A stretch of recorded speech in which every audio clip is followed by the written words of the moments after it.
Little show about big things. It's a great day today. It's Monday, the 20th of January. I'm in the studio, Oak Grove studio, and I'm happy to be joined by my very good friend, the great Mr. John Vincent is in the house. I want to thank my buddy John for being on. Now, before we bring him on, folks, let's get right to our sponsors, our good friends from Ace Hardware. Ace is the place. Buy local, shop local. Norwich, Des Plaines, Evergreen Park, Warren, and the brand new store in Mesa, Arizona. U-Haul Rentals at Norwich, Ace, Des Plaines, and Warrenville have a large fleet of trucks, best prices in town. 3 easy ways to make a reservation. Call the store, walk in, visit the U-Haul desk, or go to the uhaul.com and choose one of our Ace stores as your location to make a reservation. They are here for all your moving needs, personal, business, small, low. They have you covered. And take advantage of the auto key programming at their stores.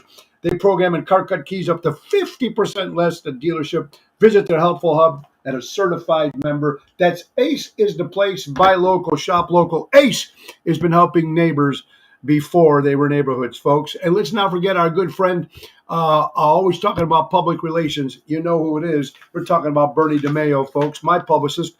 Bill Gates once said if I was down to my last marketing dollar, I'd spend it on public relations. That's pretty good advice. It's worth $100 billion. You need Bernie DeMaio, folks. Experience, creative, smart. BernieDeMaio.com. Give him a call at 312-216. DeMaio publicist. And one more before we bring up our guest, Johnny. We're talking about my good friend, Mary Grievous, for all the real estate needs in the city of Chicago. My good friend, Mary Grievous. Buying or selling in the Chicagoland area? The perfect real estate professional. Whether you're putting your home on the market, that's Mary Grievous. Available for assisted buyers, sellers, for sale by owners, expired listings. Mary Grievous, Berkshire Hathaway, Stark Real Estate. That's M. Grievous, Stark, RE.com, 630-688-1725. My good friend Mary Grievous. Buy local, local. That's what it's about. And don't forget, tomorrow, folks, Tuesdays is Twisted Tuesdays. It's Unfiltered Tuesdays. It's Terrible Tuesdays with my good friend, of course, the great Carol Brandel. She is my co-host. So I hope that you guys join us for Terrible Tuesday tomorrow. Of course, my lovely wife will be my co-host on Thursday, and then Michael Bott will be with her. Runs one of the number one hot dog stands in the city of Chicago, will be joining us on Friday. But Gary Brandolino, folks, for Terrible Tuesdays, that's every Tuesday. All right, guys. Before we get my buddy John talking, because we have a lot. I love talking when John's with us, and we always have a great time. And anyway, I want to thank a couple things real fast.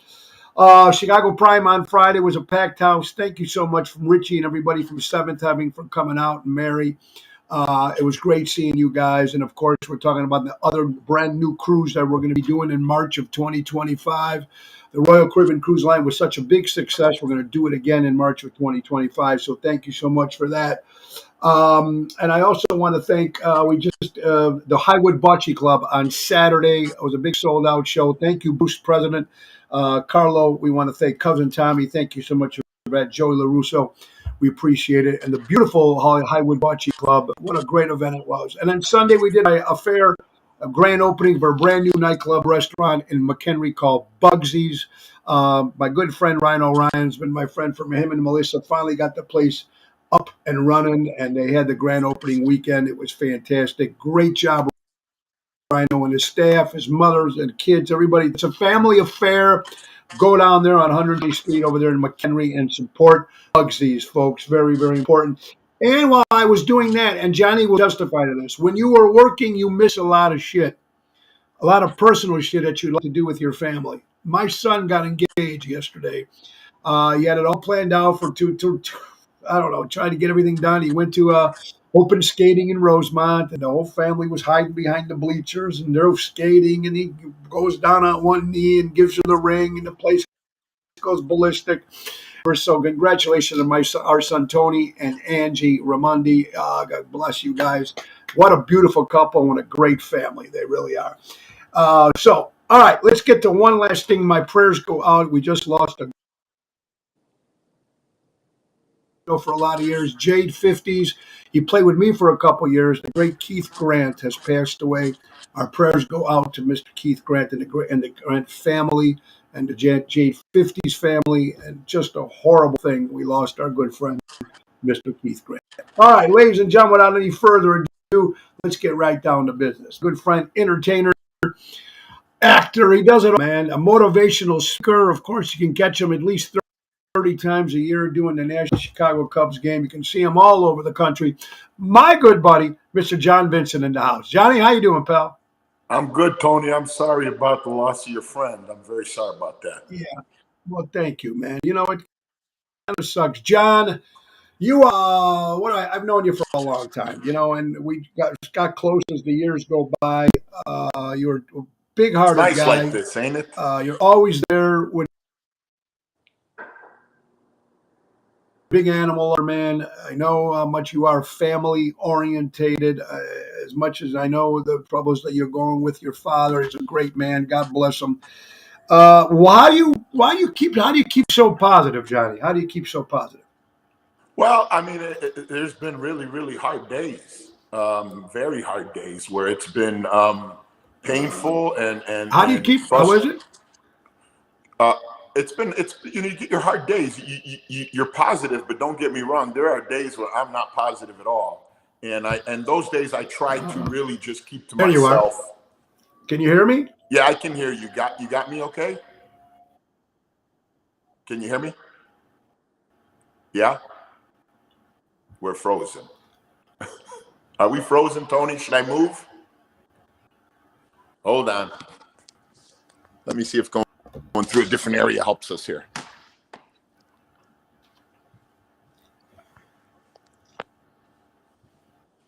Are we back on this way? Does this help out? I'm moving to a different spot in the house. I got you, but you keep cutting in and out. Sometimes I hear you. It was doing really good for the last half when we first started. Now it looks like it's getting a little up. Am I frozen? No, I hear you. How's this? I got you now. Yeah. Oh, there you go. Much better. There you go. Okay, good. All right, Johnny. So staying positive as much as you do. I mean, you know, you talk about your feelings. You talk about when you're growing up, everything that you've been through. Would you use your personal stories too while you do your shows? Yes, I have been now. Yes, more and more. Was it hard for you to do? Yeah, you know what? It switched. You know, a few years back, and somebody, Joe Madden told me. He goes, "Fratello, give it a few more years." He goes, "How old are you?" And I told him, like, I'm 40. I think it was like 46 at the time. And he goes, "Give it a few more years. Give it a few more years." And then after, if you think through all that with COVID, with everything else, with this and that, with my dad, with other people that you lose in your life, and with hopefully age, you get to the point where you're like, why would I not want to be here to spread happiness? Because life is like, all of us who get to that certain age, when you get in your 40s or 50s or 60s or so, you start thinking of life differently. I never would think that when we're younger, and I don't think any of us would, and we're not supposed to. We're supposed to all learn from this life, young, old, whatever, make our mistakes, this and that. But I think the one thing that could never go out of style is kindness. And I said, if I can just tell people what I'm about, I'm not this perfect guy. I'm a screw up. I messed up many times. I have addictions. I suffer. We all know that. I've all said it. So now what do? I got to try to make it better. Even when there's times when my dad is dying on us, you don't come back from Parkinson's dementia. His dementia is progressively getting worse. We have him now maybe for, 5-10 seconds where he gets to say something and then he'll forget. But that's my dad, who was a bodyguard, who was a janitor at night while he was a bodyguard, and came by here by boat and took 8 days to come from, Italy to America.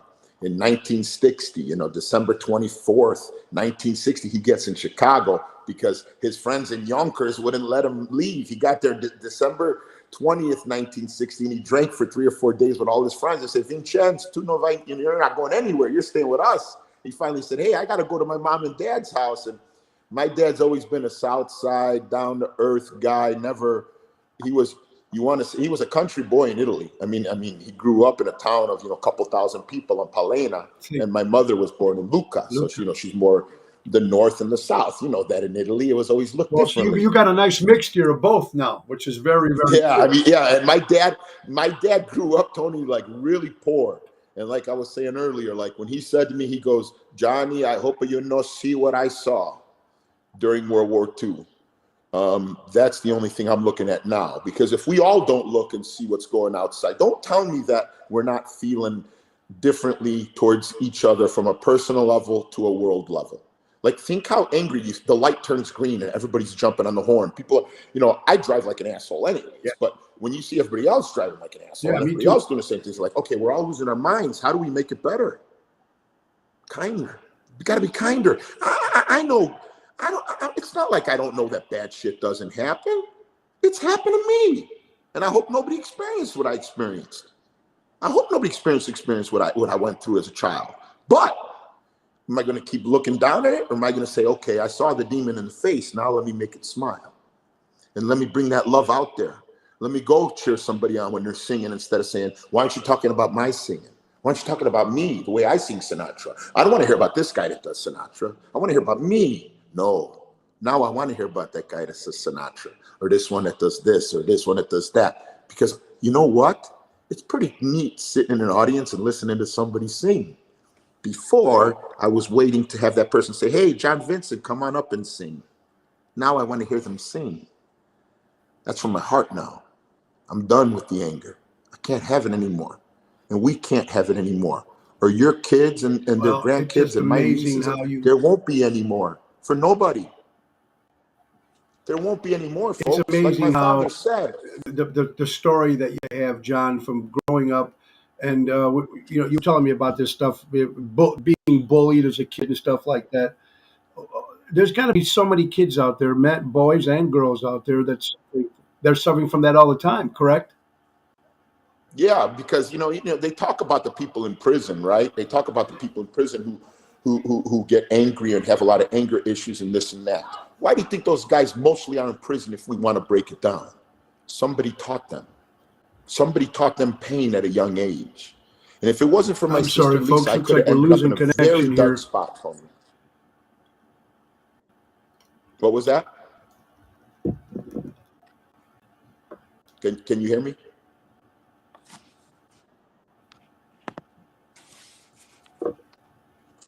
Are we frozen up again or no? Uh-oh, I lost you.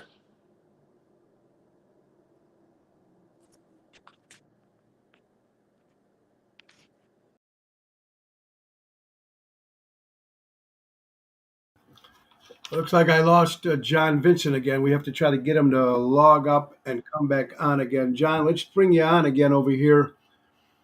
Hold on. Let's see. We get John back on again. John, are you there? Yeah, I'm here. There you go. Okay, John Vincent is back in the house. We were just talking about your father and bully. The word bully. I know you said you had some problems when you were growing up being bullied, and I think we talked about this briefly. There's got to be so many kids and girls right now that are going through this. What advice can you give someone because back then there was no place to go to if you had that, right? It was your father. Yeah, my mother to this day says, "I'm sorry we didn't see it." I'm like, "Ma, it was like 1980 something. Nobody really talked about bullying back then. It was, we evolve hopefully as people, and yes, we don't want to get too soft on each other. We want to have some toughness, and that toughness comes from love, not fake toughness that comes from your mind, which is fear, but that real love. Like if somebody would hurt somebody you love, you go running to help them. You don't think of yourself at that point. You're there to give your life for that person because you love them. If there was a little kid in the middle of the street and you could shove that kid out of the way and get smashed by that truck, you would do it. So would I. You got to. You got to for the betterment of mankind. Because people think, well, no, we got to protect our own. Our own is the whole world. We just keep separating because we get angrier and angrier. And I talked to a friend of mine who's a big criminal lawyer, and he says, "Johnny, most of those guys that are in prison, they're angry. They're angry because they've been hurt when they were younger." And it's true. We don't see that. We don't look at the whole picture. But don't tell me some kids never get a chance. And I got lucky because my sister got me to go talk to somebody, to talk to a psychiatrist when I was like 17, because she knew I was heading down the wrong path. She knew the anger. Then I started turning into a bully. Then I was angry because I hated myself. So what do I have to do? I have to put up a front. I have to be this angry big guy because all you did was get beaten up when you were younger. No, love. Stop. Just stop. Slow down and give love. It's Johnny, easy, man. well, right now though, there's a number, places that you can call. There's people that help you with that if people are having that. And it's got to be horrible what it's done. Even if you wonder, even if you go to the stories, let's just say, let's go to like even the stories with what was going on with Sandusky and everything, and in the college football with the guy is supposedly a friend of his. He kind of looked the other way when all that shit was going down because he didn't want to ruin the name of the school, or the whole thing with the Blackhawks when all that shit went down. And of course, poor Coach Q had to be the scapegoat for that. You know what I mean? It's just crazy. Why do you think people don't care? They only think about what they worry about themselves. They're not worried about their neighbors. They're not worried about people. Why do you think that we got this point? I think the end of it is that people, it's not that they don't care, it's that we're too afraid to admit our fears. And the one thing I will do now is say, as a singer, when I first started singing, I was, in my mind, the best singer in the world. I needed to be famous. And let's be real, I would guarantee 99.9% of the singers and actors and everybody, that's why there's Academy Awards. We want to be loved. We want to be the best. We do it in sports. We were taught that way. Even in school, you got to be the valedictorian or this one or that one. I had terrible grades in school, and the teacher would say, your son is probably the smartest kid in the class, but he doesn't want to learn. No, my brain worked differently, and people didn't understand that. But maybe now, if we can tell people about OCD, borderline personality disorder, depression, anxiety, things like that, and not have to baby us, but say, hey, I've been there. I know how it feels, but I got you. I got you, and I'm going to be there for you. And you know what? It's going to suck. It's going to be hard. It's going to be painful. But when you keep being honest, and if I can't be honest at 6'5", 350, how do I expect somebody younger or somebody older to be honest? I don't know how it is to be a frail elderly person. Hopefully one day I'll get to that point. Hopefully one day we could all, but life is an experience, and we got to help each other before it's all finished. Eventually it's going to be hell for just about everyone if it gets to that point. And that's what my father said. I couldn't imagine, the stories of Italy being occupied by the Germans. See, we were told Italy and Germany were friends. No. Yeah. No. Mussolini was Hitler's puppet. My father saw women getting, and I don't want to get ugly on the show, but my father saw at 7, 8 years old, the women in Palena getting raped by this Nazi soldier. My nonna, you read in Sports Illustrated, my nonna had a gun pointed to her head, and my dad was like a kid, and he had to learn all this. When his friend Antonin got blown up and he sees his head there and his body parts as a 7-year-old kid, my father, the Nazis, he said, Johnny, they treated us like animals. It was no Italy, Germany pact. They came in and they overran us, and They made him feel like less of a human. And to this day, till my father's losing his mind, I see what it did to him. He never wants anybody to feel that way, ever. My father, as an 88-year-old, I'm not trying to say anything, but I don't think, if we want to talk about Italian can be, that's the guy. He still has the heaviest accent, every this and that. He got here when he was 28, but he saw the worst of the worst, and then he saw it get better. And he always wants people to be happy. He sits around a table and he wants to sing. He'll have a cup of coffee. Look at this guy walking in front of me. It's a cat. Come here, Jeff. Come here. Come over here. Where are you going? He gets a cup of coffee, and he taught me, have that cup of coffee, Johnny, by the gas station. We drink and we have a nice sandwich. Man, this is fucking great. I don't have to be in that fancy restaurant. Yeah, I'll enjoy that fancy restaurant once in a while. But man, I could have that fucking cup of coffee and go fish at Rock Lake with my Uncle Benny back in the day, my Uncle Fernando, my Uncle Salvatore, and we all went there and we catch carp and we get the mud vein out of the carp, and they made it taste amazing. And it was so much fun. Yeah. because he See, and taught that me, man. You don't there's need that shit. yeah, there's so much in common that we have, and we've known each other for so many years. Yeah. Johnny, another thing that you were kind enough. We went to go support our friend. We were talking about Louis Pipes, who was singing in Yeah, he Oak Brook sings at with so much Coach. energy, man. I love him. But the point I'm trying to say is that we were talking about this before we got on the air. How at one time Sinatra in Las Vegas would be Frank Sinatra tonight, maybe Dean, maybe Sammy. You never know who is going to show up. And I don't know if we see that much. In some levels, I think I see other entertainers come, but there's always that entertainer thing where why am I going to go see them? They should be coming to see me. Oh And yeah, I was like that. Let's see. I've been singing for 24 years, Tony. Wait, 2001. So it's 23 years I've been singing, right? I'm not going to lie to you. For the first 10 years, I was that person.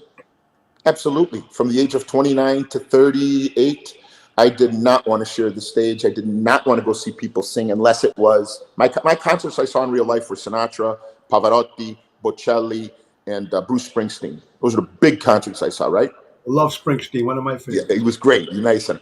But I would never go to see somebody else sing. I saw you sing at Jilly's because there was nothing like Jilly's. No, but you Jilly's also was and you were Jilly's. always with the coach, and coach used to like going there. So you But guys, before that, I used to go see you with Scotty and Chris and all that. When I was just got out of college, like when I got back from Germany at 23 years old, I would go see you because that was no bigger spot in the city was Tony singing. You know, for everybody out there at Jilly's, you know that, and everybody who's listening, I'm sure knows that. For people who are new to this, there was no bigger hot spot from 1990 something to the 2000s, like. That just was everybody went to Jilly's. You'd go to different states and they'd be like Tony Ocean singing at Jilly's. And in the back of my head, I'd be like, well, why am I not that known? Why am I not that known?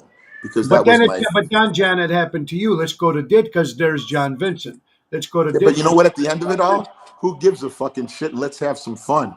Let's smoke a joint and laugh and have some fun and sing our asses off and make everybody feel happy. Because I'm supposed to be there to make people happy, not for me.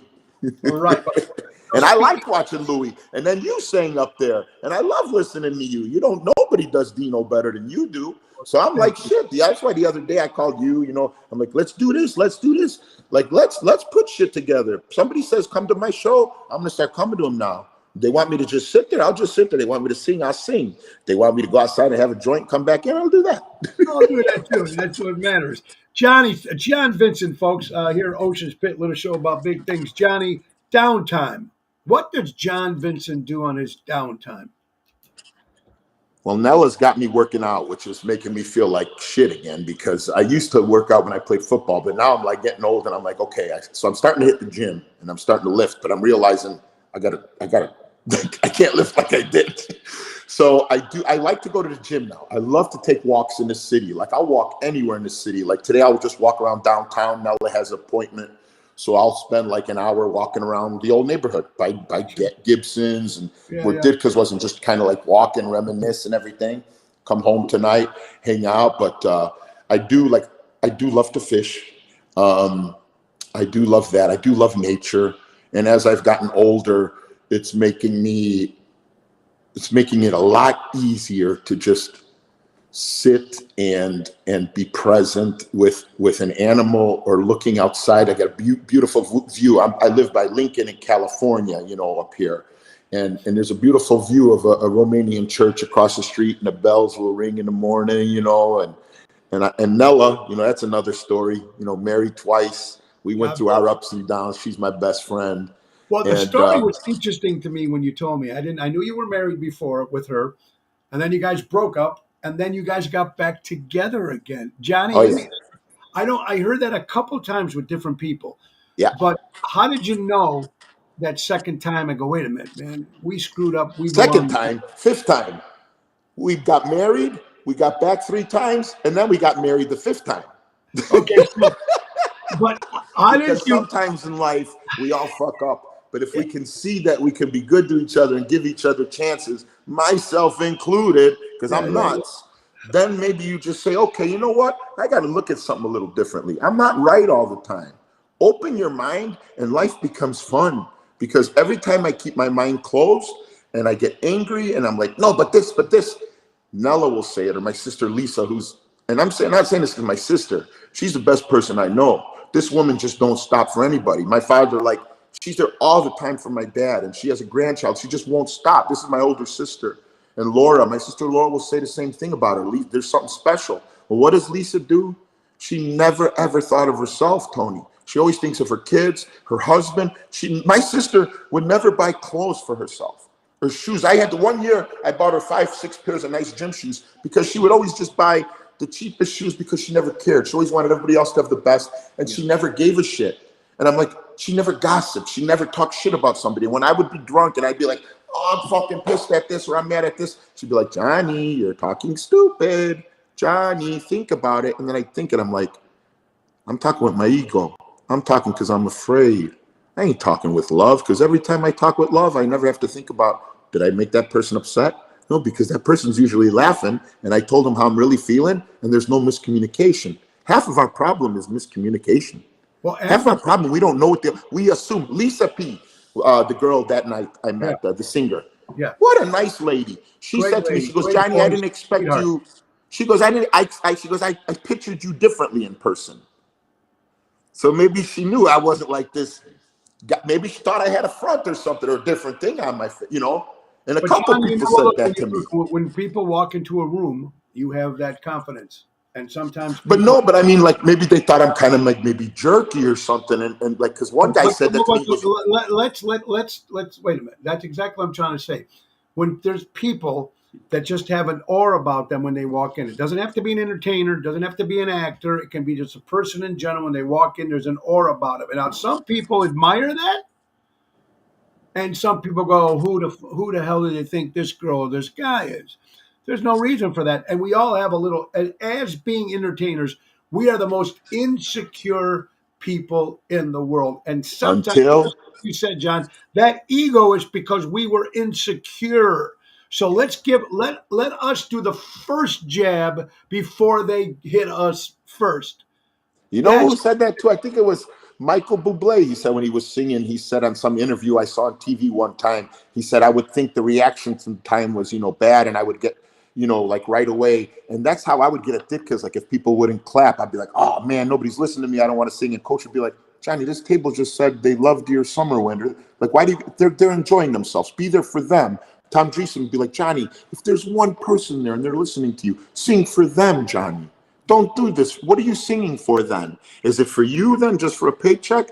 Or are you really trying to do something? And that's when I said, wait a minute, I could sing these songs and really put my heart into them because they mean something. My Way means a lot to me with Coach and my father. It's the most meaningful song. And Louis had me sing it that night. I almost started crying. Well, wait, that's what I was going to say, John. When you sing My Way, it's not just, and I know in the back of your head, besides thinking how much you love Frank and how much you love Dean and all that, but when you're thinking about your dad and your second dad, Mike Ditka, who's, a great man, I worked for Ditka for a couple years myself, and I did some stuff for the golf outing. You should come down to Florida with me in next week. I'm going to spend the week with him. I'm going to sing at Florida. I should surprise them and have you sing with me there. We'd have a blast. I would love to, man. You got to let me know. February the 21st. What day is that? It's a Wednesday. Come in. I'm going to stay there for 9 days. You want to come in and sing with me? You know what, Johnny? When I get off the air, I'm going to call you. We're going to talk. Mrs. Ditka would love it. We'd have a blast. It'd be like we bring all the old, and it's all the Chicago people down there, right now for the winter. We could bring like that Chicago love and bring that back to them. That would like be Mrs. Very Ditka cool. was saying, she's like, we're going to have it kind of like that feeling again of Ditka's. And I'm like, yeah, and all these people are going to be there from Chicago. Man, we could just make it more fun. Come on down. You know what? I'm going to call you once we get off this air, and we're going to talk about it. I would love that. Now, you speaking also singing, Johnny. What do you warm up? Do you have a little brandy, anything in your throat? What do you do before John Vincent hits the stage? I haven't had a drink now for 5 years. Okay. You know that story, right? Yeah. Uh-huh. Like I went to the doctor. I used to drink like an asshole. I went to the doctor's, and he goes, he did ultrasound on my liver and my spleen, and he goes, Johnny, go get go to the hepatologist at Loyola. And I go, okay. I'm like thinking, I'm a big hypochondriac. I'm like, cancer? He goes, no, I'm not worried about that. Just go. And I'm like, what is he thinking? Well, I go there. They look at me. They look at my palms. They look at my legs. They're like, okay, we're going to set you up for a biopsy. And I go, biopsy? And this was January of 19. And like, yeah, we're going to give you a liver biopsy. Why? And they go, because John, we know you have cirrhosis of the liver. It's either stage 3 or stage 4. So now I'm like, oh shit. I call my doctor. I was about to sing at a wedding that night up somewhere in Deerfield, I think. And I call him. I'm like, Doc. He's like, big boy, just stop. He goes, you're not dying on me yet. Let's see what they say. Go get the biopsy. He goes, don't get ahead of yourself. I go, but Doc, they said like I either had stage 3 or 4. He goes, Johnny, just stop right now. So I go, I'm under twilight. I hear the doctor doing it. And I go, I don't see anything here. He goes, I don't see any cirrhosis or anything. It looks okay. So for 2 weeks, I wait. I get the call, no cirrhosis. And then I said, I'm done boozing. Well, my stupid ass drank 1 or 2 more times. Then I said, I'm really done boozing. And that's the last time I drank. So it ain't brandy. It might be a gummy or an edible. Okay. But no, you know what, Tony? At the end of the day, it's water. They just, all the singers say, at the end of the day, it's staying hydrated. Because alcohol will dry you out. Caffeine, I love it, dries you out. Smoking, all that stuff dries you out. Yeah. But you got to rehydrate if you have a vice. You got to just pound that water. And I learned that the most in Vail when I sang in Colorado. You know when you sing in the mountains and it's so dry, or in Vegas? Yeah, it was very right? Or even when you're doing those outside festivals and it's 100 degrees and you're sweating the water out of you, you got to pound that water. You got to keep pounding, because if you keep drinking booze at the same time, you're not going to make it. I used to, dude. I can't. I couldn't do it anymore. I wouldn't be able to sing. We used to drink. I know, very much. I think if I had 1 or 2 drinks right now, I'd probably get drunk. I think so. I mean, I had 5 years. I can't believe. No, I agree with you. You know what? It makes a lot of sense. I miss it. All right, absolutely. The great John Vincent's in the house, folks. We're talking about Armando Supermarkets, 935 Liberty Street in Elgin. Buy local, shop local, and Crash Champions Collision Auto Repair. For all your collision auto repair needs, go to crashchampions.com. Also, Deutz Power Center, folks, servicing the construction and diesel industry in Chicago for the last 100 years. That's Deutz Power Center. I want to thank my buddy Sal for that. The great John Vincent, folks. John, Mike Ditka, Chicago Bears, 86, January, Super Bowl, probably one of the best teams in the NFL at that particular time. They've been rebuilding since 1986. Yeah. Your opinion, number one, are they moving to Arlington Heights? Number 2, is Justin Fields the answer? I have no clue on either, but I think if you want to get a Super Bowl to Chicago, you got to get, Green Bay has a stadium that seats 88,000 people. Chicago should have, it's a huge city. It should have a stadium that size. And if you have an indoor stadium, I know that with a retractable roof now, so you can have that Bears weather you want, but then you could have a Super Bowl here. And then like New York did, or Detroit does, or all these people who have these indoor stadiums, Louisiana, the ones that can be cold weather, Minnesota. So I think they would move to Arlington Heights for that reason. I think, you're just going to get a lot more fans because did they, Soldier Field, it was so iconic the way it looked, and I still love it. I went in there, I was there not too long ago, and every seat is great. But again, I think it only sits, what is it, only 60 maybe, if that? That's not a lot. And you can't have a Super Bowl unless you have a minimum. So, yeah, I do think they move there, and I do think they move make a bigger stadium with a retractable roof. That's my guess. Do I know for sure? No. Do you think Justin Fields? Yeah. I think he's a fantastic quarterback. My buddy was the offensive coordinator of the Bears who got let go, Luke Getsy. I became good friends with Luke up in Green Bay. Very good man. And Justin, very good man. Very, very, very good player. I think you have 2 ways you could do this. You could stack up and get everybody you want around Justin and go after it, and I think you can win. Or you go with the other quarterback, Caleb Williams. But in my opinion, I like Justin Williams. Justin Fields. That's my brain. I like Justin Fields. I like the way he plays the game, and I think I wish Luke was still here. I know that's an unpopular position, but I think they maybe would have gelled more. But whatever it is, the city of Chicago deserves to have a winner because it's just I'm rooting for the Cowboys now because my buddy coaches them. Mike is a good friend of mine, so I can't rule. It's like Jerry Seinfeld said, you start rooting for jerseys, right? This will always be Mr. Ricketts, Cubs. I grew up a Cubs fan. I'm always going to be a Cubs. That's the way it is. But like right now with football, yeah, I'm going for Coach McCarthy because he's a good friend. Yeah, but I hope and you got to give Chicago deserves a winner. Well, let me ask you something too, John. If and when if Mrs. when Mrs. McCaskey eventually, she's how old she is, she's gonna pass to the point when she passes away. Do you think that they keep the team, or do you think they bring in someone who knows football and really wants a winner in Chicago? That I have no clue. And the only reason why, Tony, is because I never was, I grew up, my favorite team is the 85 Bears, but then I kind of went when Coach, it was so weird. Coach gets let go. I start becoming a Bears fan. A Packer fan, because I'm going to Wisconsin to go fishing at the trailer home that we have up there, the mobile home in the middle of nowhere. Right. And back then you just watch us on TV and the Packers were on. Yeah. And you just started watching, like, oh, that's cool. And they're owned by the city, blah, blah, blah. And then the people own that team. Yes. But the thing that made it so weird in life is, like, I got angry when Coach got fired, Coach Ditka, and I didn't know him personally or this or that. And then I become like, he's like my second dad. And then, like, you just see, like, life. You're like, did that mean they happen that way? Like, where then you know, like, oh, because I'm like, wow, why did I get so close with Coach, And you look at, that's what I'm saying. Like, you can say, oh, Johnny Vincent and Tony Ocean are singers.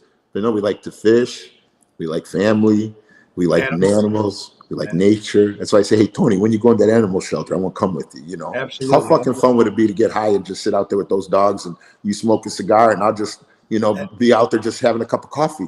I love that shit. Me too. I love that. That's why making life simpler makes life easier. That's what I love about Wisconsin too, man. I go up there; it's a lot of fun. You're just speaking about your Chicago Cubs. Yes. What a team! They always seem like they try to get, better and try to win. But you do maybe 20, 25 times a year. You do the national anthem.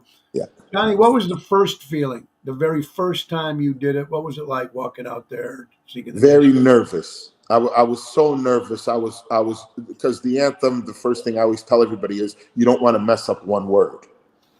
Now looking back, if you saw in the World Series, I was like I had a cold and I sounded like shit, but it would have been funny. Like if you see in the World Series, I only hold it for like 10 seconds because I was standing in the shower with my suit on, breathing in Wrigley, breathing in the steam because I had such a bad cold. Game 6, I felt good against the Dodgers, but against Cleveland, I sucked, man. It sounded horrible. So I'm out there and I'm trying to hold free and I go, you see me go like this. I stopped and I take a step back and I'm thinking back, I'm like, damn, how funny would it have been if my fat ass would have fainted for the whole world to see on stage. That would have made me it right there. That would have been funny.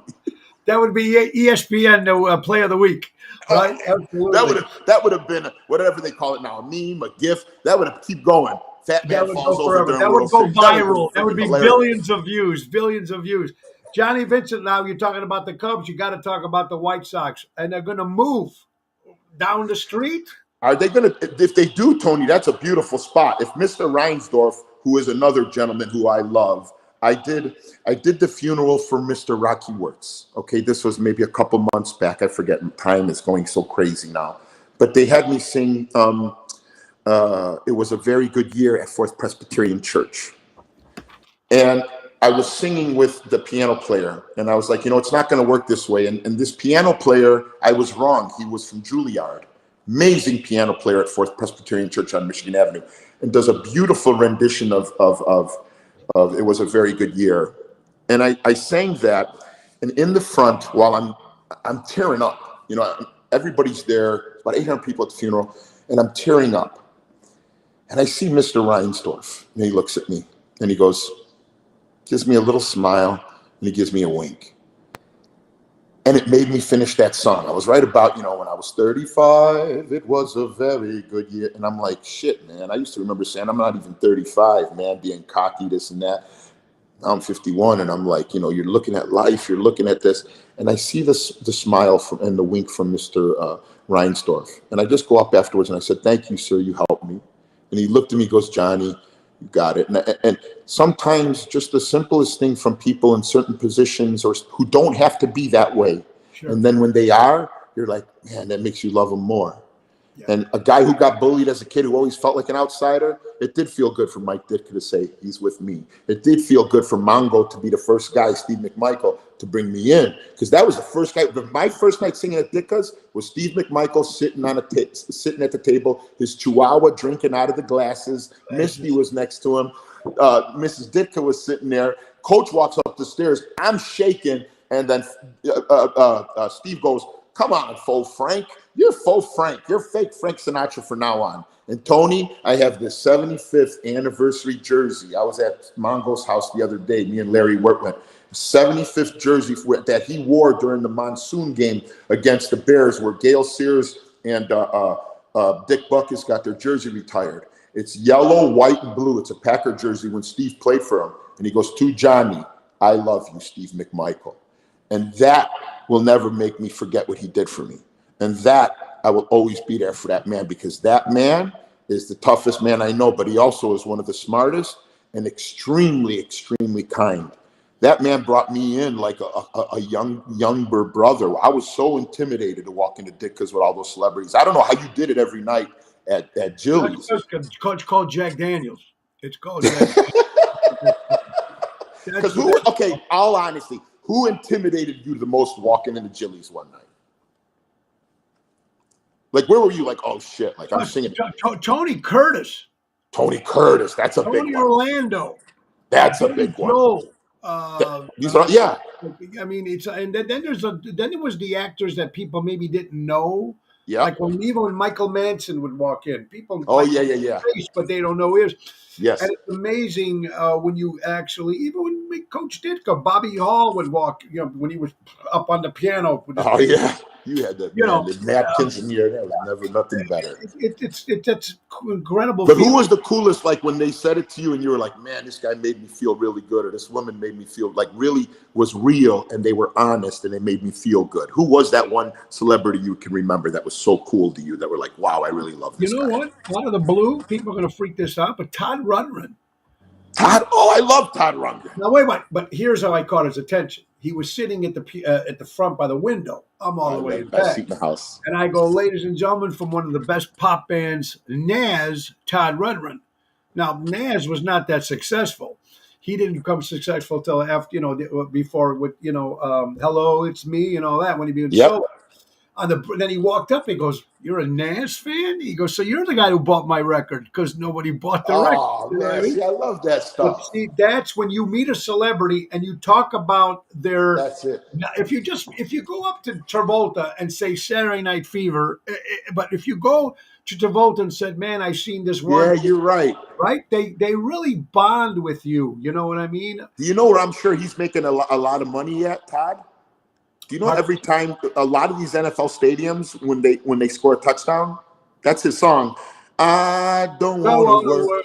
And I know the Packers do it all the time. Yeah. And I think like there's like 4 or 5 around the league that does that. So he's got to be doing really well with that. That was really cool. And then when I got to see Jerry Lewis, you're okay. Oh yeah, you had that. Jerry Lewis loved you, right? Well, I was doing Las Vegas at the Riviera, and Nick Caruso Sr., God rest his soul. Yeah, he goes, and I had a hangover. He goes, "I just finished doing a late night at the Riviera, and we stayed out real late."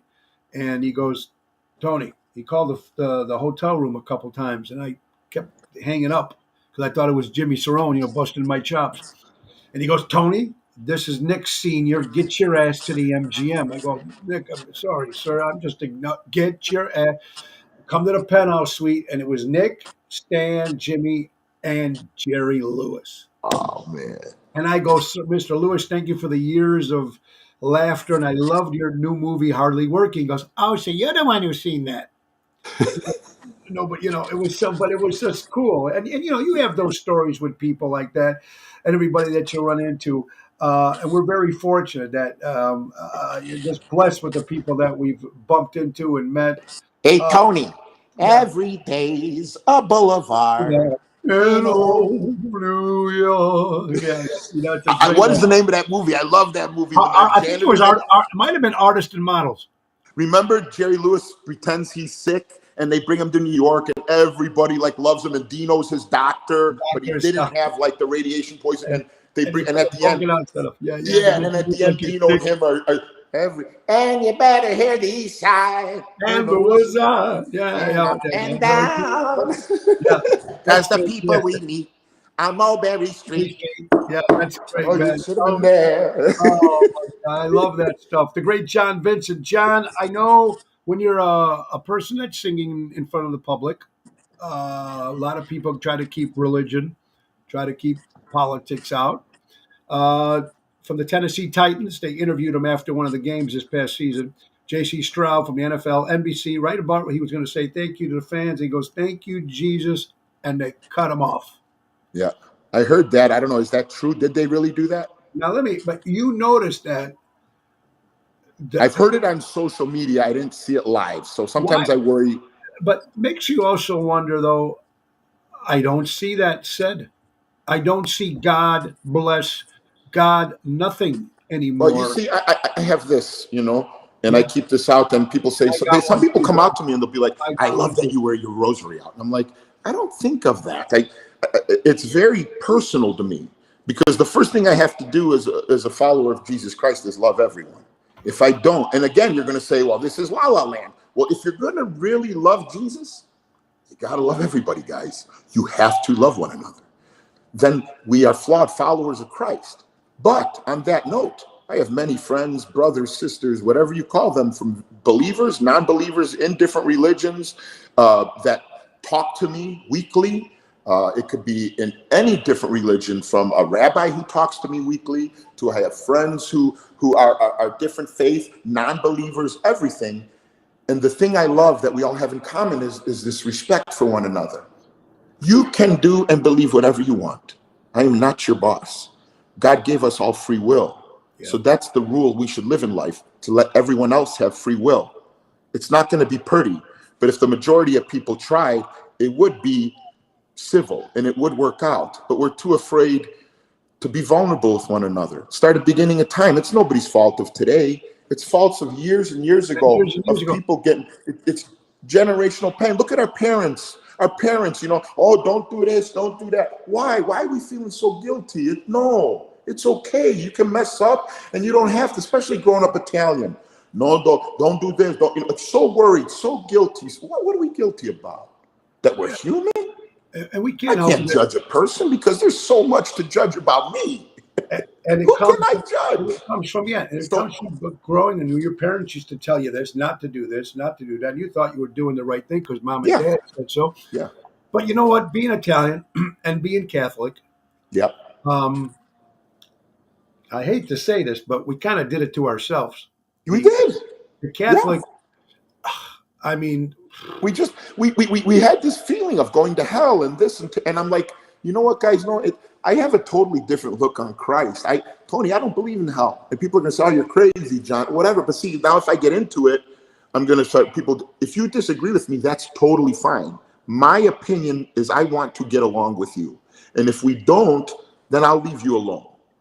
When I was younger, my opinion was, when I was younger was, I want to get along with you, but you got to think like I think.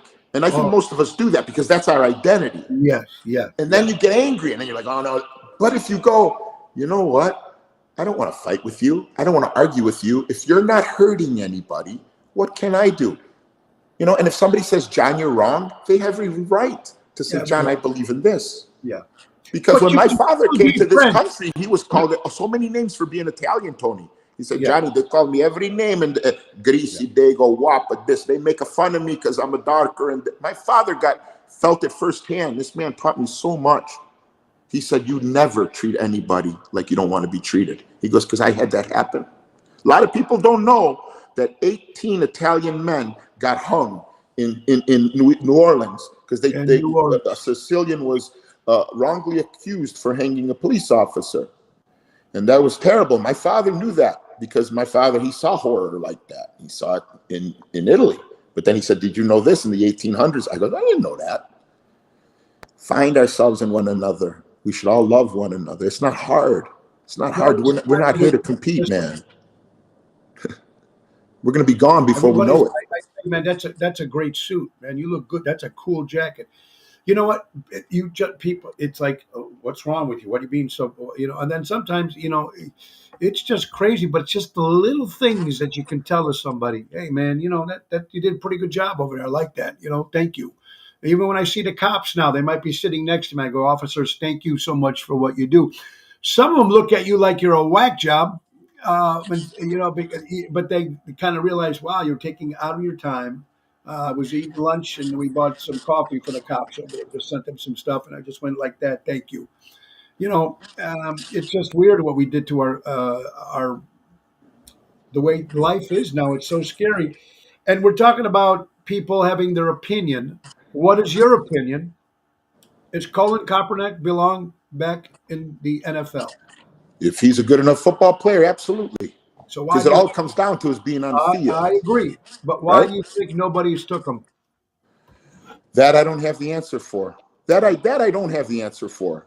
Because You think in the sports, sponsors? if You think the sponsors would be pissed off and they would lose interest? They'd lose whatchamacallit because he is probably still a very good look. There's football players that are murderers and they're still playing football.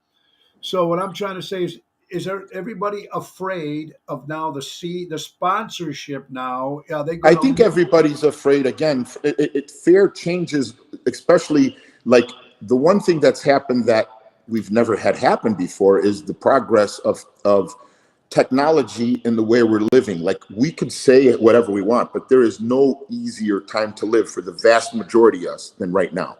For the vast majority, especially in this country, we have so many easy things at our fingertips, things that are that people like. If you think of you take if the grid goes down, how are you gonna feed yourself? I know my dad, if he was healthy, he knows how to grow a garden, he knows how to hunt, he knows how to fish. The I old know how to school fish, know you how to know how to do it. fish. We'd be lost. We'd be lost, Johnny. We'd be Well, lost. no, Tony, my dad taught me that stuff. Well, I see, know that's you got to go. If things went to crap, you go to Lake Michigan, you fish, fish. you boil the water. You got to do the right things to You got to survive. do that thing. But the majority of people would have no clue what to do. Right, and that's what I don't want to happen because it's lucky that we've been this easy. But the most important things in life, okay, if you don't want to just talk about Johnny, you're talking about love. The most important things in life are air. Without it, for after a couple minutes, you're dead. Water, after a few days, you're dead. Then comes food. After a few weeks to a month or more, depending on your size, I probably could be 10 years. My fat ass. It's usually a few weeks for the normal person without food, right? Then it's medical. Then it's shelter and clothing. But what do we make important? Diamonds. What are diamonds good for? Well, they cut glass really well and they do a lot of things. But no, we pay a lot of money to put them on our finger. Gold. What is gold? Well, you can do gold in your teeth. Every phone has a little piece of gold in it. But no, again, gold, it's nice to wear. I've had my pinky gold ring and all that. I loved it. I loved wearing all that stuff. I loved wearing the gold chain. Yeah. But if I tell you, Tony, I'm going to give you a choice. I'll give you $10 million in cash, $10 million worth of diamonds, $10 million worth of gold, or 10 gallons of water. You get 5 seconds to choose, Tony. I'm not going to tell you what I'm going to do next. Wow. Okay? No, excuse me. Not gallons, barrels. I'll give you 10 barrels now of water. And you're like, well, a lot of people I say this to, they're like, well, man, the 10 million in cash, but the gold could go up, the diamonds. I go, the next thing is you get locked in a room for a month or for a week. What are the gold? What is the diamonds? What is the cash going to do for you? The water's going to keep you alive.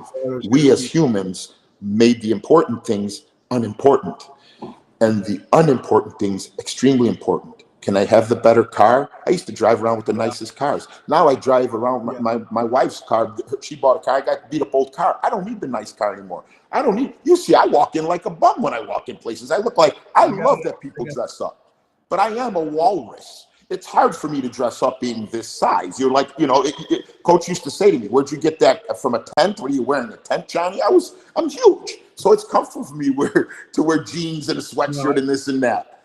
But back then I always wanted to be Frank. I always wanted to be this. When I let go of all of it is when it got easier. And then it's like, man, this don't matter. And especially when you see your dad dying, you're like, what am I giving a shit what anybody thinks of me about when the best man in the world that I know is dying? That's my opinion. Did you lose me again? Can you hear me, Tone? There you go. You're breaking up again. Oh, wait, you're breaking up again, Johnny. Sorry. Johnny Vincent, ladies and gentlemen. Now, hold on. Maybe he's back again. John, can you there? Yes, I'm here. We're breaking up. All right, folks. Are you there? No, I'm hold here. on. I'm going to make sure. This conversation was unbelievable. Always a pleasure to have my buddy Johnny Vincent on. And I'm sorry if we had any issues. It's breaking up off and on. We are coming down to the last couple minutes here. John Vincent, one of the great singers in the show.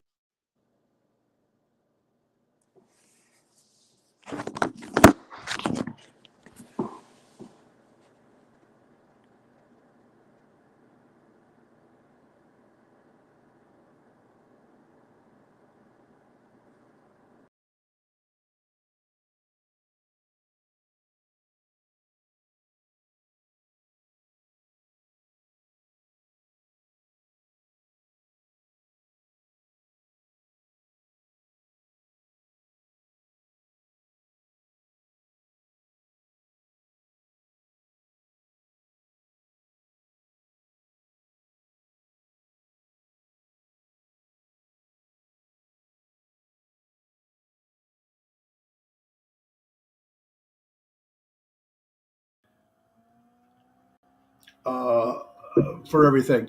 Again, the great John Vincent, folks. I want to thank Ace Hardware. I couldn't even get the comments in today. I don't know. This internet is crazy. Guys, come back tomorrow for Terrible Tuesday, Twisted Tuesdays with Carol Brandolino. And then, of course, Laura Ocean will be back with me. We got a busy week this week. Wednesday, we'll be at Rosario's in Roselle with Tony Toto. Thursday, we'll be at Zaza's in Lake Barrington. Friday, Chicago Prime Steakhouse. Saturday, we're at Ron Onesti's Club Arcana Speakeasy with Tony Toto, Danny Ramundi, Jerry Jams, and a great singer from the band called Reckless. We call him Lisa Marie. And Lisa Marie, our prayers go out to you about your mom. She'll be with us on Saturday. And Sunday, we're going back to Tavern on the Point in Edison Park, Sunday afternoon at 5:30. Guys, want to thank our good friends from Ace Hardware. Buy local, shop local. Ace is the place. Everybody, download the Ace Rewards app. Easy way to keep track of all your points and coupons. Great words of great. Go out and support local establishments, live entertainment, and most important, folks, please go out and keep being nice to everybody. John Vincent, you're the best. Thank you guys so much. Have an incredible day. The great words of Ringo Starr, peace and love. Peace and love. Nick Sahajas, are you there? Let's go. Time to go, it's the end of the show. See you later from Tony O.